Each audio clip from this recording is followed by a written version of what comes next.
Hello guys, hello everyone, welcome back to my channel. So we'll be reacting to Trigger Montre or Montre, I don't really know, but I'm reacting to the video from Trigger Montre. So this one is Douglas Murray was right. Wow. Kisin. Let's check this video out, please. Let's shoot the messenger. In a book appropriately titled Is Reality Optional?, Thomas Sowell once wrote, "People will forgive you for being wrong, but they will never forgive you for being right, especially if events prove you right while proving them wrong." It is therefore unsurprising that in the wake of the violent riots which have shaken Britain in recent days, the people who predicted all of this are in the crosshairs. Over the weekend, Alistair Campbell suggested that the police should investigate Douglas Murray for writing and promoting The Strange Death of Europe. Campbell is supposedly a mental health campaigner. He was known for screaming at underlings during his time in Downing Street, and is currently positioning himself as the voice of Britain's moral conscience. He was the spin doctor, you'll remember, who helped Tony Blair lie the country into invading Iraq, causing the deaths of hundreds of thousands of people. Murray's great crime, on the other hand, is writing a book which predicted with great accuracy everything that is happening across our continent today. And the people who ignored and dismissed him have the audacity to blame him for what is happening instead of themselves. As you know, I'm rarely lost for words, but the hypocrisy on display here is stunning. Let me therefore condemn myself to a place in the cell next to Douglas. Why blame him for what is happening? Like, I have never seen a single time when Douglas Murray is ever wrong. If I'm wrong about this statement I just made, please quote me in the comment section. Murray, by sharing with you again the preface to my book written over 3 years ago now. The Guamir Mausoleum stands in the heart of the ancient city of Samarkand in modern-day Uzbekistan. The magnificent structure, known colloquially as the Tomb of the Commander, was built to preserve the remains of Tamerlane, a terrifying conqueror who modelled himself on Genghis Khan. His tomb is inscribed with the words, "When I rise from the dead, the whole world shall tremble." On the 21st of June 1941, Soviet anthropologists led by Mikhail Gerasimov opened the tomb on the orders of Joseph Stalin and began exhuming Tamerlane's body. As the scent of frankincense, rose, camphor and resin filled the air, Gerasimov and his team discovered an additional inscription inside the casket. "Whoever disturbs my tomb will unleash an invader more terrible than I." The following morning, Adolf Hitler's Nazi Germany invaded the Soviet Union. The history of humanity is a series of unopened tombs, which hold not only the stories of our past, but also stark warnings about our future. As I write this in January 2021, the West is suffering from a global pandemic. COVID-19, a virus of the body, has brought devastation to millions of people around the world and forced our governments into unprecedented measures whose consequences will become apparent in the years to come. The virus and our zealous response have ravaged the global economy, deprived us of our civil liberties, and caused untold damage in every area of our lives. But another devastating epidemic has spread like wildfire through the Western world, particularly the Anglosphere, and shows no signs of abating.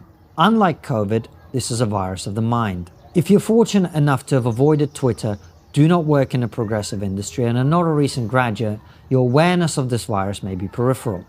You may not yet be familiar with terms like critical race theory, social justice, and wokeness. I envy you. But even so, if you're reading this book, you've likely spotted that the world around us is changing at unprecedented speed. You may have noticed a dramatic change in tone in our public discourse. Nearly 2/3 of Americans now say that they fear expressing their political views, including a majority of Democrats at 52%, Independents at 59%, and Republicans at 77%.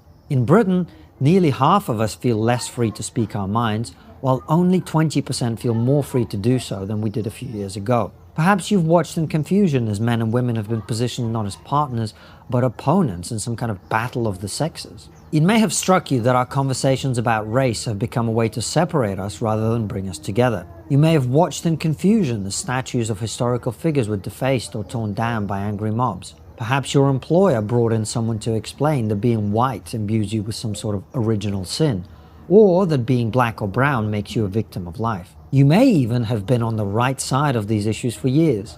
Perhaps you thought that only bigots worry about expressing their problematic beliefs.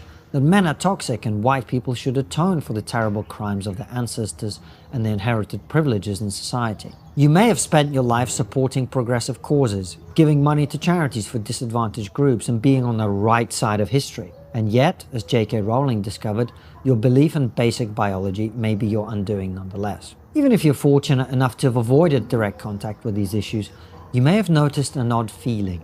What it is you can't explain exactly, and for now, it is relatively easy to ignore. As you busy yourself with daily life, you reassure yourself that things can only get better. And yet, in those rare moments of reflection, you cannot help feeling a sense of foreboding. It is hard to put into words how you know this, but someone somewhere has opened another cursed tomb. The initial phases of Operation Barbarossa, Hitler's invasion of the Soviet Union, which began on the 22nd of June 1941, were a huge success. German armoured formations which had blitzkrieged their way through France, Belgium and the Netherlands in 1940 were now speeding towards Moscow, crushing disorganized Soviet resistance as they went. My great-grandfather, who had just returned home from the Winter War with Finland, was thrown into the meat grinder of the Eastern Front along with millions of others to stop the German advance. Like him, most of them never returned. If you've ever travelled from Moscow's Sheremetyevo airport into the city, you may have noticed 3 odd-looking metal structures along the road. These anti-tank obstacles mark how close the enemy came to taking the city. Across the entire front, the Soviet Union fought for its survival. Nowhere was the war more intense than at Stalingrad. Fierce fighting in the city went on for months, with Stalin sacrificing more and more men and materiel in recognition of a simple fact: retreat was no longer an option. As the Battle of Stalingrad hung in the balance on the 20th of December 1942, the body of Tamerlane was returned to his tomb and given a full Islamic burial. Within days, the Soviet Union mounted a successful counterattack at Stalingrad and went on an offensive that would not stop until it reached Berlin, saving the world from Nazi domination. Today, the fate of Western civilization hangs in the balance once again. The tomb of discord and division has been forced open by a small group of ideological zealots. Retreat is no longer an option. Either we bury the hatchet and heal, or the whole world shall tremble once more. If you enjoy these monologues, please know that they go out on my Substack weeks or sometimes even months ahead of time.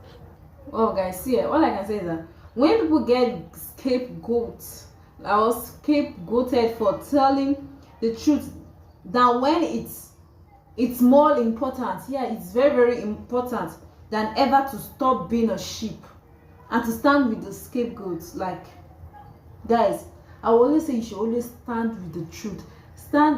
You should not only standing with the truth, make research for yourself and see what is happening. Yes, always stand for the truth, and with people who are unafraid to speak the truth.